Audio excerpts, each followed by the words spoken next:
많은 어머님들이 그런 질문을 하세요. 그러면 그 내용을 똑같이 남편을 이해하는데도 적용해도 될까요? 라는 질문을 많이 하시거든요. 이 책을 읽고 나면 남편을 이해하는데 도움이 될까요? 그런 질문을 많이 하세요. 근데 저는 도움이 많이 되실 거라고 생각이 듭니다. 안녕하세요, 미정입니다. 반갑습니다. 네, 안녕하세요. 제가 오늘도 귀하신 분 모셨는데 우리 소개 한번 부탁드립니다. 네, 안녕하세요. 저는 세종사이버대학교 상담심리학과 교수로 있고요. 그리고 아들의 뇌의 저자인 곽윤정입니다. 반갑습니다, 교수님.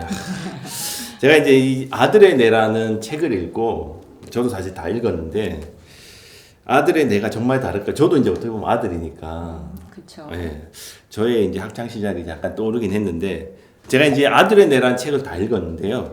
이번에 새로 낸 책이신가요? 이 책이 어떤 책인가요? 한번 소개 좀 부탁드립니다. 원래는 2014년에 나왔던 책인데요. 네네. 개정판으로 제가 조금 더 손을 보고 네네. 그리고 이제 시간이 변하니까요. 또 요새 엄마들한테 좀 도움이 될 만한 내용들을 더 추가해서 네. 개정판으로 냈습니다. 근데 이제 제목에서 보시면 아시겠지만 딸로 태어난 엄마들을 위한 아들 사용 설명서예요. 예, 아무래도 엄마는 여성이고 아들은 남성이다 보니까 가지고 있는 생물학적인 차이가 있잖아요. 신체적인 차이뿐만 아니라 뭐 어떤 사고의 차이라든지 아니면 어떤 정서적인 차이라든지 표현의 차이라든지 굉장히 차이점이 나타나는데 또 우리나라에서 주 양육자는 어머니들이시잖아요. 맞아요. 그러다 보니까 아들을 키우시면서 느끼는 여러 가지 힘든 점들에 대해서 좀 도움을 드리고자 만든 자녀 양육서입니다. 그러면 딸과 아들, 그러니까 엄마는 딸이고 이제 내가 낳은 아들은 아들이니까 거기에 뇌 자체가 이제 달라서 엄마가 아들을 이해하기 어렵다. 네. 약간 그렇게 이해를 하면 될까요? 그렇죠. 요새 이제 젠더 이슈가 되게 많잖아요. 네네네. 그래서 좀 예민하게 이런 부분에 대해서 생각하실 수도 있는데 젠더 이슈와 관련된 거는 아무래도 후천적인 사회적인 역할이라든지 그렇죠. 아니면 이제 뭐 어떤 그 사람이 해야 되는 그 기능적인 측면의 이야기라고 한다면 이 아들의 뇌가 가지고 있는 거는 생물학적인 차이. 생물학적으로? 네. 그 차이가 사고나 표현의 차이가 어디서부터 출발하느냐라고 했을 때 그 뇌의 차이에서부터 출발을 하거든요. 그래서 뇌가 어떻게 다른지에 대해서 좀 설명을 드리고자 해서 책을 썼는데요. 우리 미정님도 아들이시잖아요. 네, 맞아요. 혹시 어머니한테 키우면서 제가 힘든 점은 뭐가 있었나요? 라고 여쭤보신 적 있으세요? 사실 여쭤본 적은 없는데 제 입으로 이런 말은 그렇지만 저는 한 번도 부모님의 속을 썩여본 적이 없는 아들인 것 같습니다. 본인 피셜이신 거죠? 예, 제 내피셜입니다. 얄밉네. 아마 나중에 책을 다 읽으셨다고 하니까 네. 어머니하고 같이 얘기해 보셔도 재미있으실 것 같아요. 그때 제가 이제 굉장히 게임을 좋아했어요. 그래서 부모님이 잠드실 때 한 새벽 4시쯤에 일어나가지고 내 거실에 나가서 게임기 연결해가지고 이렇게 했던 기억이 나는데 여기 보니까 게임 이야기도 많더라고요. 네네. 사실 이제 2014년도에 나온 책이면 그때는 스마트폰이 지금처럼 중독이란 이야기가 특별히 없었을 때지 않을까라는 생각이 그때도 그랬나요? 그때도 이제 막 아이들이 뭐 어떤 동영상이라든지 밥 먹을 때 항상 이렇게 세워놓는 거? 그렇죠. 네. 아니면 이제 뭐 조금 현란한 빛과 소리 자 이런 것에 대해서 점점점 아이들이 빠져들기 시작했을 시점이기 때문에 그때도 사실은 제가 그런 부분에 대해서 상담을 많이 받았었어요. 이미? 네네. 그럼 이제 그 내용뿐만 아니라 여러 가지 내용들 좀 개정하셔가지고 추가하셔가지고 낸 책인데 제가 이제 본질적으로 질문을 한번 드리자면 네. 저도 이제 아들이긴 하지만 딸인 엄마와 아들인 이 생물학적으로 내가 정말 다른가? 어떻게 다른가? 그걸 한번 제가 여쭤보고 싶어요. 가장 큰 차이점을 먼저 말씀을 드리면 네. 한 3가지 정도로 말씀을 드릴 수 있을 것 같아요. 그리고 그 3가지가 네. 아마도 엄마들이 아들들한테 느끼는 가장 답답한 점일 수도 있을 것 같고요. 네네. 첫 번째는 아들은 언어적인 사용을 할 때 좌뇌를 가지고 주로 활동을 해요. 활성화가 좌뇌지향적인 언어를 쓴다는 거죠. 그리고 여성들 같은 경우에는 좌뇌와 우뇌를 같이 사용합니다. 그래요? 네, 실제로 의학적인 보고를 보면 교통사고 환자들을 봤을 때 좌뇌가 다쳐서 온 남성들 같은 경우에는 다시 회복이 됐다고 하더라도 언어를 상실하는 경우가 많아요. 그래서 깨어났을 때 말을 잘 이해를 못하거나 혹은 말을 잘 못하거나. 그럼 저희가 좌뇌 우뇌가 있는데 저는 이제 이렇게 생각했거든요. 좌뇌 우뇌가 뭐 그냥 병렬적으로 사용되는 줄 알았는데 아예 그냥 역할이 다른가 보네요. 좌뇌는 주로 언어, 숫자, 기호 혹은 시간적인 병렬 뭐 이렇게 아주 분석적인 기능을 주로 담당을 하고요. 우뇌 같은 경우에는 상상, 뭐 통화, 뭐 아니면 이제 감정, 뭐 음악 이런 부분을 주로 많이 담당을 해요. 그래서 여성들 같은 경우에는 말을 할 때, 언어를 사용할 때 좌뇌와 우뇌를 같이 사용하기 때문에 감정적인 뉘앙스를 잘 이해하는 언어를 쓰죠.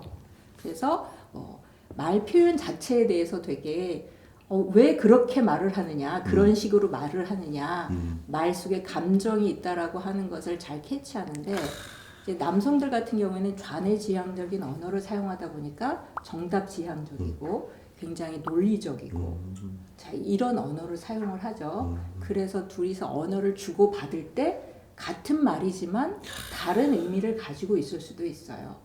그래서 엄마 입장에서는 아들이 대화를 할 때 왜 말귀를 못 알아들어? 이런 식의 표현들을 하거나 왜 엄마 말을 이해를 못하니? 엄마 마음을 왜 이해를 못하니? 이런 표현들을 자주 하시는데 사실 제가 이제 청소년들하고 상담을 많이 해보면 남자 청소년들 같은 경우에 엄마나 선생님이 하시는 말 중에 제일 제가 이해 못하겠는 말이 내 감정을 한번 들여다봐라. 왜 내 마음을 이해를 못하니? 라고 하는데 정말 모르겠다라고 표현을 많이 해요. 엄마의 말을 마음을 진짜 모르는 거네요. 속도가 굉장히 오래 걸리죠. 자, 그러면 이어서 말씀을 드리면 속도가 다르다고 말씀을 드렸잖아요. 그 차이가 바로 좌뇌랑 우뇌의 다리 역할을 하는 뇌량의 차이에도 있어요. 좌뇌랑 우뇌는 다른 기능을 하지만 네. 서로 굉장히 상호적이거든요. 각각의 자극을 처리하는 것은 달리하지만 서로가 정보를 주고받고 자극을 주고받아야 온전한 기능을 많이 해요. 뭐 이를테면 우리가 아유 잘했어 하고 으그 잘했어 이렇게 굉장히 다른 의미잖아요. 근데 그러한 의미를 주고받을 때 우뇌에서 감정을 감지한다는 거죠. 비아냥대는 거야. 면 정말 좋아하는 거야. 근데 그건 감정의 덩어리만 우뇌에서 지각을 하고요. 그거를 좌뇌로 보내야 좋아하는 거야, 싫어하는 거야 라고 해석을 하게 돼요. 분석을? 네. 근데 좌뇌랑 우뇌를 자주 그렇게 왔다 갔다 하다 보니까 뇌량의 기능이 상당히 중요하잖아요. 근데 아들들 같은 경우에는 그 뇌량이 여성에 비해서 짧고 덜 발달해 있어요. 그게 생물학적으로 아예 그렇게 돼 있는 거예요? 네, 그렇죠. 좁고. 그리고 여성들 같은 경우에는 남성에 비해서 훨씬 더 잘 발달돼 있고 두껍고요. 그러니까 속도가 빠를 수밖에 없죠. 그래서 같은 언어를 사용하고 있지만 이해의 정도나 속도가 다를 수밖에 없는 거예요. 그래서 아들들 같은 경우에는 엄마가 하는 말을 한참 있다가 아하 그럴 수도 있고요. 혹은 제가 이런 이야기를 하면 많은 어머님들이 그런 질문을 하세요. 그러면 그 내용을 똑같이 남편을 이해하는데도 적용해도 될까요? 라는 질문을 많이 하시거든요. 이 책을 읽고 나면 남편을 이해하는데 도움이 될까요? 그런 질문을 많이 하세요. 근데 저는 도움이 많이 되실 거라고 생각이 듭니다. 보통 보면 아들 새 키웁니다 이렇게 하잖아요. 실제로는 둘인데 남편까지 해서 네. 딱 그거네요. 아마도 이제 서로가 대화를 할 때 아니 왜 이해를 못해? 아니 나 지금 그냥 이야기를 답을 해주고 있잖아 라고 하시면서 대화가 어려운 경우가 있다 그러면 뇌량의 차이에서 발생할 수도 있다라고 말씀드릴 수가 있겠네요. 그럼 마지막 세 번째는 어떤 거? 아마도 어머님들이 가장 힘들어 하시는 부분하고 관련이 있을 건데요. 아들들은 청각 피질에 비해서 시각 피질이 훨씬 더 빨리 발달하고 잘 발달해요. 청각보다 시각. 네. 그러니까 시각 피질은 사실 이제 엄마 뱃속에서 태아일 때 성별이 결정되면서부터 시각 피질은 발달하기 시작합니다. 그 이유는 테스토스테론이라고 하는 성호르몬 때문이에요. 그렇죠. 아주 아기라고 할지라도 어린 아기라고 할지라도 남성 호르몬이 분비가 되거든요. 남성 호르몬이 분비가 되면 여러 가지 기능들을 하지만 가장 큰 차이점 중에 하나가 바로 뭐냐면 시각 피질이 있는 운의 후두엽을 자극해서 훨씬 더 잘 발달하고 어린 시기부터 발달하게 만들어요. 그러다 보니까 보이는 거에 굉장히 예민하죠. 그래서 게임을 하는 건가? 그렇죠. 그러니까 빛, 그 다음에 어떤 색깔, 혹은 움직임, 자 이런 것에 대해서 예민하게 되는 것이 바로 시각 피질이 발달해서죠. 그런데 이제 여성들 같은 경우는 아주 어린 시기부터 청각 피질이 먼저 발달해요. 그래서 이 발달 심리학에서 보면 영유아기부터 아동기까지의 발달의 변화를 봤을 때 아들들이 딸들에 비해서 약 1년 정도 언어 발달이 뒤처져요. 아들들이? 네. 그렇죠. 맞아요. 그게 청각 피질의 차이 때문에 그래요. 청각 피질은 말을 듣고 이해하고 표현하게 하는 기능을 하는데 아들들 같은 경우에는 딸들에 비해서 천천히 발달하죠.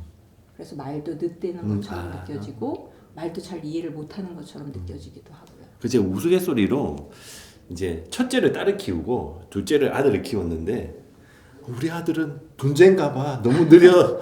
그렇게 하는 엄마들을 제가 이야기를 우스갯소리로 들었거든요. 그게 여기서 오는 걸 수도 있겠네요. 말을 빨리 하고 빨리 시작하고 엄마에 빨리 반응하고. 그렇죠. 청각 시각. 그럼 크게 아들의 뇌 특징은 좌뇌로 언어를 이야기를 하고 네. 그 다음에 좌뇌와 우뇌 사이를 이렇게 교량 역할을 해주는 뇌량이 이제 상대적으로 딸보다는 발달이 좀 적다고 해야 되나요? 그렇죠. 네, 좀 약하다. 그 다음에 청각보다는 시각이 강하다. 네, 이게 우리 아들의 뇌는 그런 특징이 있다.